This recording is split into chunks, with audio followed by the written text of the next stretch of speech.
ગઈકાલે ગાંધીનગરમાં એક મહિલા પોલીસ કર્મચારીનો નિર્વસ્ત્ર હાલતમાં મૃતદેહ મળી આવ્યો હતો અને તેના કારણે પોલીસ દોડતી થઈ હતી.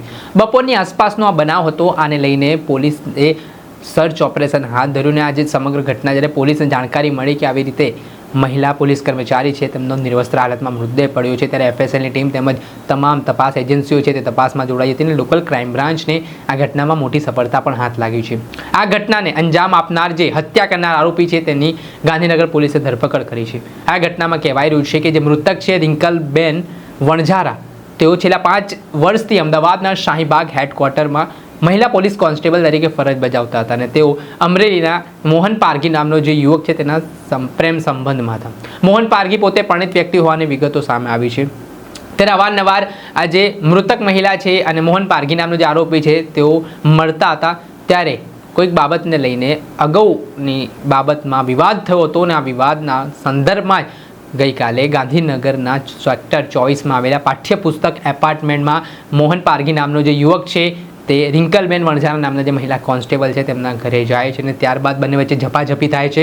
એટલામાં જે આરોપી છે મોહન પારગી તે ઓશિકા વડે રિંકલબેનના ગળાના ભાગ તેમજ મોઢાનો ભાગ દબાઈ દે છે અને ત્યારબાદ તેમની હત્યા કરીને ફરાર થઈ જાય છે. આ ઘટનાની જાણકારી તેવી રીતે થઈ જ્યારે ભાઈ ભાભીએ આ જે રિંકલબેન નામના યુવતી છે તેમને ફોન કર્યો, તેમનો કોઈ સંપર્ક થઈ શકતો નહોતો ને કાલે 21 પોલીસ સ્ટેશનમાં રિંકલબેન વણઝારા પોલીસ કર્મચારીની મર્ડર કરવામાં આવેલ છે. આ મર્ડરની તપાસ ગાંધીનગર પોલીસ 8 ઘંટામાં બેડ ઉકેલ કરવામાં આવેલ છે અને અમરેલી પોલીસની મદદથી આરોપીને અમરેલી શહેરમાંથી ધરપકડ કરવામાં આવેલ છે. આરોપીના નામ મોહન પારગી છે અને આ બંનેની વચ્ચે પ્રેમ સંબંધ હતા ઘણી લાંબા સમયથી. રિંકલબેન મોહનભાઈને શાદી માટે પ્રેશર કરતી હતી અને મોહનભાઈને શાદી નથી કરવાનું એને લીધે એને ગળું દબાઈને એને મર્ડર કરવામાં આવેલ છે.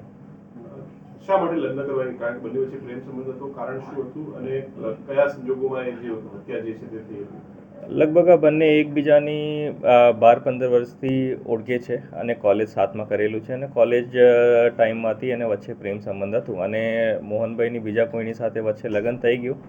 તેમ છતાં એના રિલેશન કન્ટિન્યુ હતા અને રિંકલબેન એને પ્રેશર કરતી હતી કે શાદી કરવા માટે. તો એને મોહનભાઈને શાદી નથી કરવાનું એને લીધે કાલે એ અમરેલીથી આવ્યા, પરમ દિવસે આવ્યા અને રાતે એને ઘર ઉપર ગયા અને મર્ડર કરીને અમરેલી પાછા નીકળી ગયા.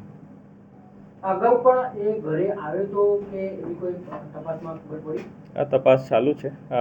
વધારે વિગત મળશે તો મેં આપશો. મોહનભાઈ શું કરે હાલ? મોહનભાઈ સેરામિક કંપનીમાં મેનેજર તરીકે નોકરી કરે છે અમરેલીમાં. સર, આરોપીનો ગુનાહિત ઇતિહાસ છે? નહીં. શરીર સંબંધ બાંધી આપણ પીએમ પછી ખબર પડશે. પીએમ પોસ્ટમોર્ટમ માટે બોડી ગયા છે, અત્યારે પોસ્ટમોર્ટમ ચાલુ છે. એક વખત રિપોર્ટ આવશે તો ખબર પડશે કે ખરેખર શરીર સંબંધ બાંધેલું છે કે નહીં. બાકી નિર્વસ્ત્ર રાખવાનું શું કારણ? એમાં કઈ તપાસમાં આવ્યું? આ પણ તપાસની વાત છે. આ મોહનના પરિવારમાં કોઈ છે, એના બાળકો છે કે કોઈ એના પત્ની સાથે? પત્ની શાદીશુદા છે. બાળકોની વિગત મેળવવાની બાકી છે. મળશે તો મેં આપને આપશું. ઠીક છે. ઓકે.